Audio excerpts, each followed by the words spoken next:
Yeah. They've gone and done it. We have a legendary. They've actually gone and done it. I mean, to be fair to Hutch, this has been a question that a lot of people have been asking for a very long time. Are we ever going to see a legendary pack, especially since the introduction of the titty pack or the titanium pack, right? And now we also know that how much a legendary is actually worth. The answer is a legendary is worth 15,000 gold, but not really. Here's the thing. Theoretically, the UK guaranteed legendary bundle, I've seen a lot of people complain about this pack because of its price. And yes, it's not cheap. In fact, it's the most expensive thing ever sold in the store at $120. That being said, though, it's actually a pretty good deal. Hear me out. Hear me out. 14,000 or sorry, 15,000 gold. Okay, you are getting a guaranteed legendary and 7 ultras at least. Okay, so you're basically opening a 7-time carbon fiber and getting a free legendary. Now, opening 7 carbon fibers is already 10,200 gold. Okay, and then you get a legendary on top of that. So after 10,200 gold, you have about what, 4k ish left, a little over 4k gold left. So you're telling me that one legendary is worth 3 carbon fibers? Because when you subtract 10,200 from 15,000, you get about 4,000 something, whatever number, almost close to 5,000, basically 3 carbon fibers worth. And instead of, you know, opening those 3 extra carbon fibers, you're actually getting a legendary performance car. Like, that's not bad. Actually, that's a pretty good deal. But at the same time, should you open it? Well, here's the thing. I'm going to compare, and I know it doesn't make a lot of sense, but I'm going to compare this pack to packs that don't even exist, okay? But, you know, packs that could possibly exist. Now, Hutch has made the UK guaranteed legendary bundle. Makes sense that UK was the first one to do it. Hutch is a British company. But let's say Hutch did the same thing, but it was German guaranteed legendary bundle, or American guaranteed legendary bundle, or Swedish guaranteed legendary bundle, and they all go for the same price of 15,000 gold. Then in comparison, this pack would not be worth it. Now, let me just tell you this right now. I'm going to pull up the Blossom choices for the legendaries, okay? So if you want, you can also pull them up on my YouTube channel on a separate tab, or, you know, if you're in my Discord server, you can pull it up as well. But anyway, on the Blossom choice, okay, there's 16 legendaries that I Blossom choice, the best of the best, right? Let's see how many of them are actually British, okay? First car, Dodge Viper SRT10 SER, American. Second car, Ford GT90, American. Third car, Subaru Legacy B4, Japanese. Fourth car, Dodge Viper ACR. That's the only one that's unbiased. That's biased. Everything else is unbiased. Okay, so the ACR, we don't need to count that if you don't want to. Okay, but that is American. Peugeot 206 WRC, French. Cadillac 16, American. Porsche Taycan, Turbo S Cross Turismo, German. Mercedes AMG GT 4-door coupe, German. Alfa Stelvio Quadrifoglio, Italian. Mazda Furai, Japanese. Koenigsegg Regera, Swedish. Porsche 962, German. I almost said Dutch because I saw a DE, but it's German. Porsche 935, Moby Dick, German. Porsche 911 GT2 RS Club Sport 25, German. Lamborghini Centenario, Italian. And a Rimac Concept 1, Croatian. You get my point, right? Not a single Blossom Choice Legendary is British. Because the thing that I'm trying to say is, British Legendaries kind of suck. I mean, they're not bad by any means, right? American Legendaries are worse. That being said, they're only worse in terms of our queue. Because, you know, American Legendaries, they're not very heavy on the high end, right? There are no 90s or 90 pluses or anything like that. But when you look at the low end, American Legendaries are actually pretty well represented in Blossom Choice. Because you cannot disagree that the Dodge Viper SRT10 ACR is completely underrated for an RQ81. That thing's amazing. Or the Ford GT90, you know, incredible top speed, low 0 to 60, great MRA. It's your go-to dragster. It is just better than the Nissan GT1, and I've done this comparison before in the overrated underrated series, right? Cadillac 16, that is your best standard dragster, full stop. So yeah, they do legit, you know, deserve to be there. So they're not a single British Blossom Choice car. So what I'm trying to say is this: yes, theoretically, as this pack stands, for what you're paying for the money, it is kind of worth it.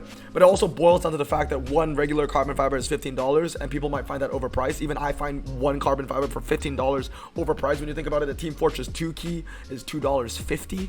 A CSGO crate is $2.50, and you're telling me that one carbon fiber is $15? I mean, that is high. But in relation to the fact that one carbon fiber is overpriced, you put them in this deal, and actually it's kind of worth it. Because at the same time, on this 7 times carbon fiber, you are getting a 2.5 chance of getting a legendary in an epic. So, you know, it is, I would say, quite rare. I don't want to bite the bullet over here, but it is quite rare that you open this pack and you actually only get 7 ultra rares and 1 legendary. Chances are you might get an extra epic in there or a legendary. And when you think about it, for 15,000 gold, that isn't too bad. I've seen a lot of people open 15 final carbon fibers and only get 1 epic or maybe even all ultra rares. And when you think about it, 15 carbon fibers is a lot more than 15,000 gold. So yes, in a sense, this pack actually is worth it. That being said though, it also isn't. I know, you might be very, very confused, but what I'm trying to say is this. British legendaries are kind of overrated. They're not as good as you think they are. And so, welcome to a special episode of Underrated, Rightly Rated, Overrated, and Severely Overrated. Now, I've already ranked some of these cards because in previous series, I've already ranked them, okay? I've already ranked these cards, and as you can see, everything has stayed in the same place. But is that going to be the case with this video? No, there's one change that I want to make, and that is in the overrated and severely overrated section, and that is going to be the question of the Bentleys. So right now in overrated, I have 3 Bentleys: the Continental GT, the Mulliner, as well as the Continental V8. That being said though, I'm actually going to move this one down to severely overrated. Everything else is going to stay the same. Reason for saying that, as you can see, I'm going to give you the times right here. Obviously I did my research, and as you can see, the Continental GT V8 is just worse than the rest of the competition. Now I also want to showcase the Lamborghinis. If there's always a time to showcase how shit Lamborghinis are, then now would be the time to do so. So as you can see, even the 84 rated Lamborghini Murcielago cannot even compare itself to the 83 rated Jaguar, as well as the Bentley Continental GT. So yeah, that is just very, very depressing. Just if there's an opportunity for me to tell you that Lambos suck, this would be the one. Anyway, let us begin. So we're gonna start off with the Arash LM and the Ultima. Now for this is a special episode. I will be ranking these cars again when I get to their respective RQs in the series, and no prize cards are included because we are technically rating the legendary pack. So the Arash LM, I think, is rightly rated. It's not a bad car. 105 MRA. It's got a relatively decent 0 to 60, and it has 92 handling. That being said though, we have the Ultima GTR 640, and I think that is underrated. If the Arash LM should be 87, and I think it should be 87, the Ultima GT 640 should be 88.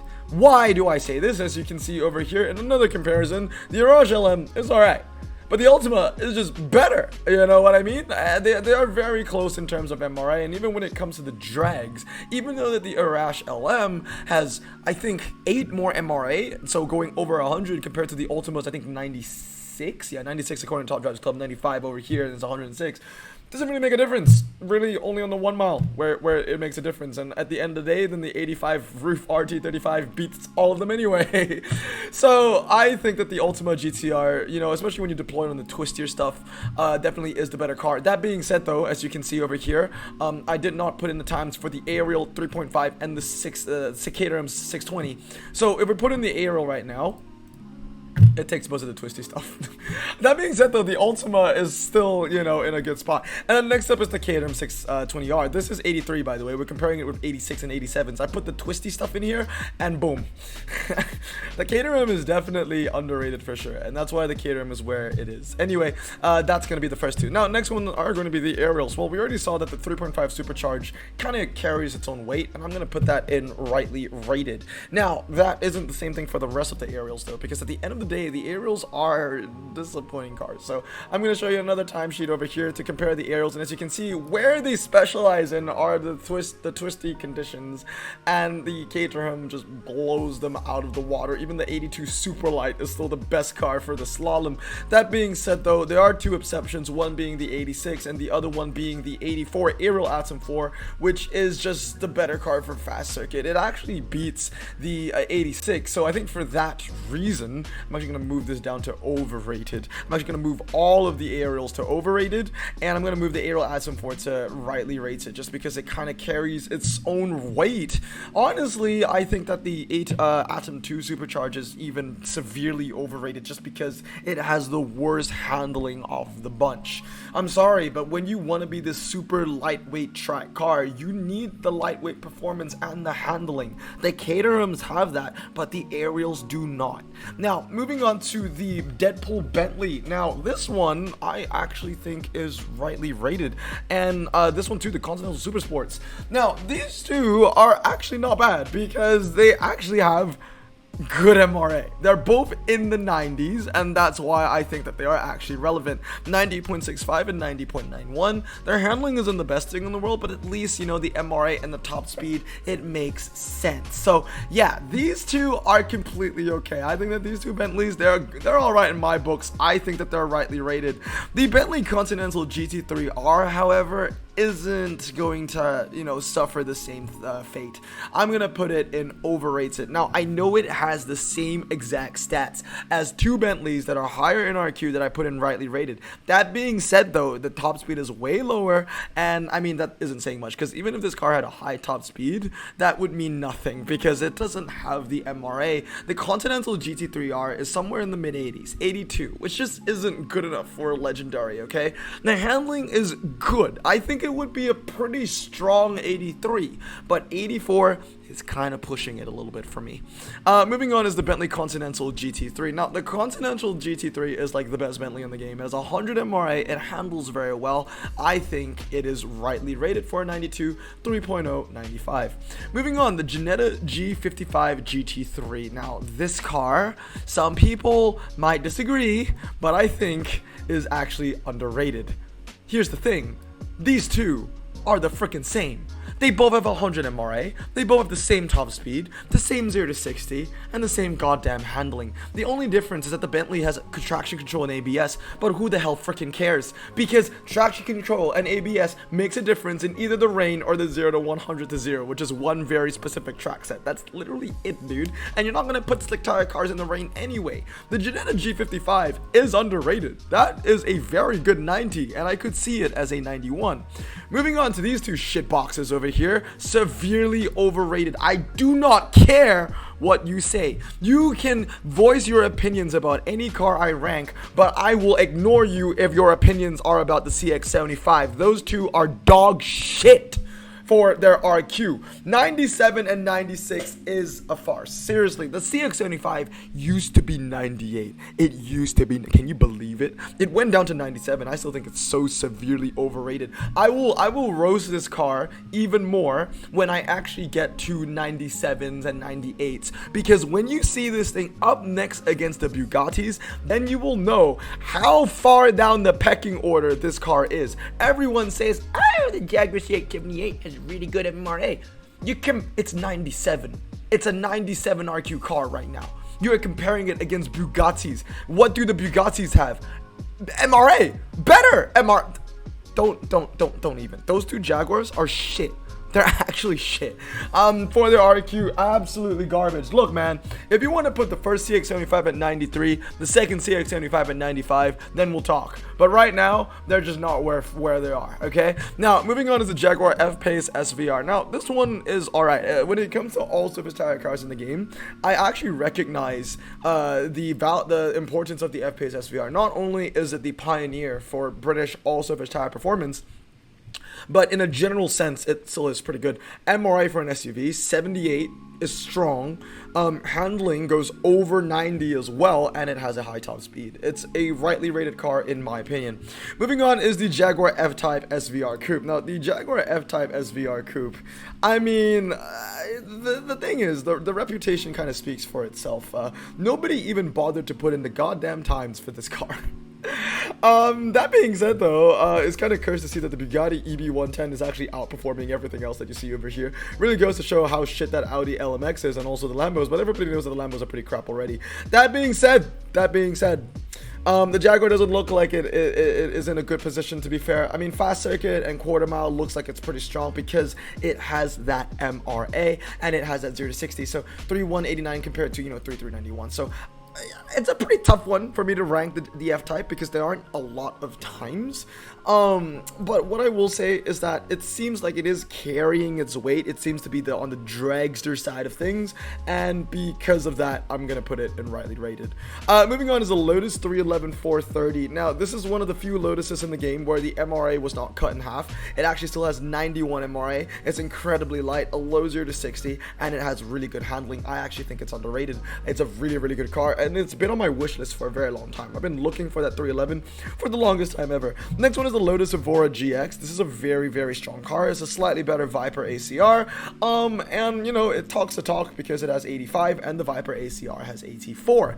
So because of that, I think it's rightly rated. I think it's in a pretty good spot. MRA on that bad boy, 89.19, very, very respectable and really good handling as well. Obviously, the only thing bringing it down is slick tires, but then again, I never really punish the fact that a car has slick tires way too much because I kind of expect players to use the brain and not use slick tires in the rain, so they shouldn't be deducted because of the tires, you know what I mean?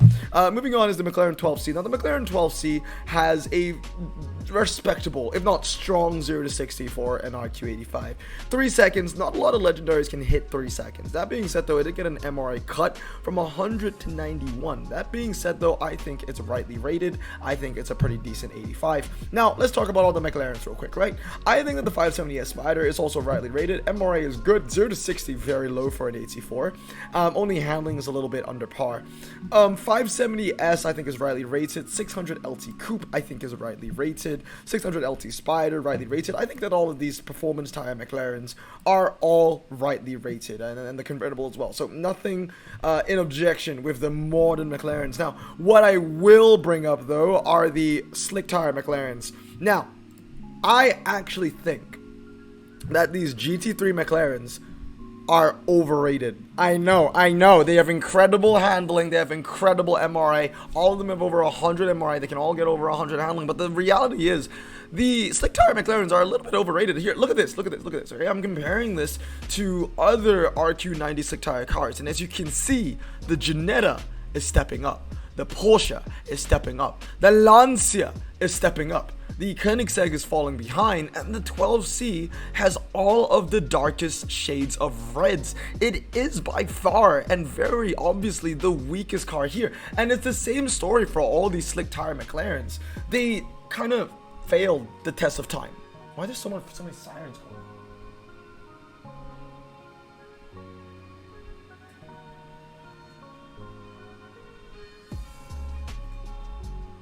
Hey, sorry, I took a pause. There was like the SWAT team going on outside. I don't know what the hell was going on, dude. There was like a convoy. I saw like 3 black trucks, 2 ambulances, and like 5 motor. I don't know what happened, but I had to pause my speech in a second, bro. What the hell was going on outside? Next thing I'm gonna know, I'm gonna hear jets and choppers. Okay, anyway, yeah, the McLarens, I think they're overrated, honestly. So I'm gonna put all of them over here, to be honest. Like, the thing is, right, they've kind of failed the test of time. The main thing about these McLarens, the thing that weighs them down is the 0 to 60. The 0 to 60s for their respective RQs are all way too weak. 3.2 for 93, 3.3 for 91, and 3.3 for 90. Okay, 3.3 for 90 isn't the worst thing in the world, but still, they're weak, you know? Like, when you compare it to the other McLarens, this is 2.8 for 89, 2.8 for 88. Now, I know that these cars have better MRA, but saying that a car is 100 MRA in the legendary category isn't really that standout of a thing anymore. Okay, you might have a better MRA than the other car because the McLarens have 107, but maybe the other car has 99. 99 still isn't bad, you know what I mean? Like, it's not a huge difference. Not like ultra rares, when a lot of ultra rare dragsters have their MRAs within the 80s or maybe the low 90s, and then you just have the Fiji with like 100. Like, it's a big difference. So yeah, I genuinely think that these slick tire McLarens are actually a little bit overrated. I own 3 650S GT3s, and I never use them. Seriously, I think that they genuinely are overrated. Now, next up are going to be these classic McLarens, the F1s and the F1 LMs. I will delve more into these cars when we actually get to their respective RQs. So I don't know too much about them because I don't know how they compare against other cars in their RQs right now. But what I can say is that it isn't too bad. You know, they all have really strong MRA and they have really low 0 to 60s. And what I will say is that I think that this one over here is actually slightly underrated. It kind of is like a souped up Ford GT90, as in it just has a slightly higher top speed, the same 0 to 60, and almost the same MRA. I don't know, it handles better too. I feel like it's a slightly souped up Ford GT90. I think so. So I think it should be 87. I think I can see it as an 87. The F1 LM, though, I mean, yes, it handles better, but the MRA on this car just isn't very good. 89.7 isn't much to say, isn't much to really boast about, but I think it's rightly rated because although it doesn't have that bonkers MRA, it's got a 2.90 to 60, 92 handling. All right, that's respectable. That's all right. McLaren F1, this is a pretty interesting one. I'm actually going to put it in rightly rated as well. I don't think it really stands out as an 85, but it definitely doesn't fall behind. MRA is good, top speed is high, but obviously it has its flaws as well, like the handling, for example. Now, moving on is going to be the McLaren GT. Now, the McLaren GT has kind of been like overlooked. Like, it's a car that I feel like hasn't been used much, and I think it should move down to overrated. I think it should be 85. So the thing about the McLaren GT is that, you know, it has 86 MRA, it has 89 handling, and yeah, although the 0 to 60 is the strongest part, that's the problem with the McLaren GT. Cars where the 0 to 60 is the strongest, but not by much, are usually tend to be the weakest of the bunch. And the McLaren GT just is one of those cars. Handling just isn't good enough. MRA just isn't good enough. They're not bad, but they're just not good enough. So I think it's overrated. I think it should be an 85. Next up is the Ultima Evolution Convertible. I think that this is rightly rated. It's very, very light. 0 to 60 is okay. Well, actually, it's decent. It's decent. I would say it's borderline good, maybe, because I did say that the F1 GT has a good 0 to 60. That being said, though, it doesn't have the same MRA as the McLaren. I mean, it's still good, though. I believe the 86 has 93. Yeah, it's not too bad.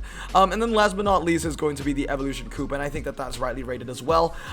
For that, you know, half a second 0 to 60 difference and one more handling, yeah, I can see why it's higher in RQ. But anyway, guys, as you can see over here, there are not a lot of British legendaries which I consider to be underrated. Yes, there are a lot of rightly rated British legendaries. Yes, you cannot go wrong with the McLarens. They're really, really cool. But at the end of the day, British legendaries are kind of falling behind.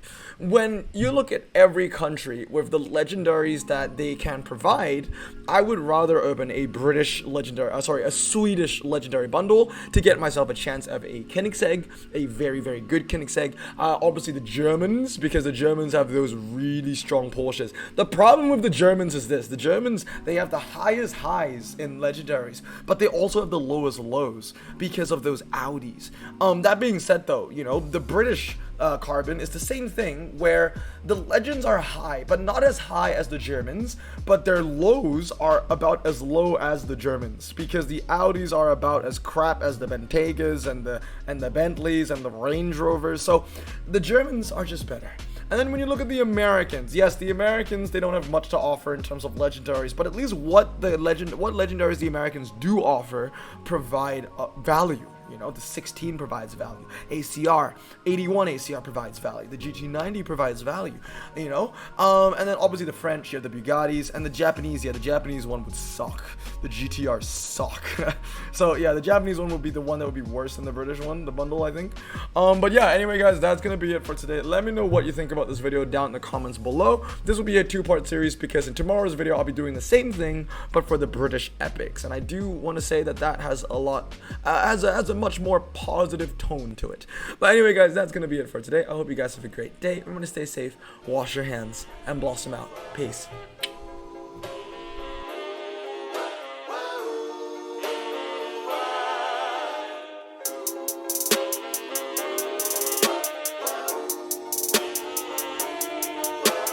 Bro, this song just makes me so happy. Me too. Imagine being Asian in the 50s, looking nifty, leather jacket, looking sleek, look like Presley, look so deadly. Got a jukebox back at home, feeling jazzy, turn it on and play it slow, like the movies with the ladies. They so fine.